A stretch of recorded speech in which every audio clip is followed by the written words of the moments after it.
শুভ সকাল। বিশ্বের সর্ববৃহৎ সমুদ্র সৈকত আমাদের এই কক্সবাজার সমুদ্র সৈকত। এটা অবশ্যই আমাদের গর্ব করার একটা জায়গা। প্রতিদিন এখানে হাজারো পর্যটকরা ঘুরতে আসে, দেখতে আসে। আমি আছি এখন সুগন্ধা এবং কলাতলি বিচের এই সাইডটাই, যেখানে সবচেয়ে বেশি হোটেল পাওয়া যায় এবং যেখানে সবচেয়ে বেশি মানুষ ঘুরতে আসে। আমি যে জায়গাটা আছি এইখান থেকে হচ্ছে হিমছড়ি পাহাড়, হচ্ছে 8-9 কিলোর মতো হবে। আর এখান থেকে ইনানি বিচ পাটোয়ার টেক যাইতে গেলে আপনার 27-30 কিলো এইরকম হবে। তো এখানে আপনার খাবার খরচ, হোটেল ভাড়া, গাড়ি ভাড়া, জিনিসপত্র কিনা সব কিছুর দামই অনেক বেশি। সরকার যদি চায় এই জিনিসটা নিয়ন্ত্রণ করবে তাহলে করতে পারে। বিশ্বের অনেক সমুদ্রে দেখা যায় সমুদ্রের পাড়গুলা অনেক সুন্দর করা, বসার জায়গা রয়েছে পর্যটকদের জন্য।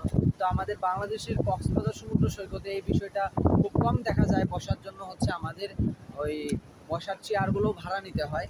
তাই সরকার চাইলে এই সমুদ্রের পাড়টাকে আরও অনেক সুন্দর করে দিতে পারে, তাহলে পর্যটকদের আরও বেশি আকর্ষণ বাড়বে এই কক্সবাজারের দিকে। আপনারা ঘুরতে আসুন, আপনাদের সবচেয়ে বড় সমুদ্র সৈকত এই কক্সবাজারে।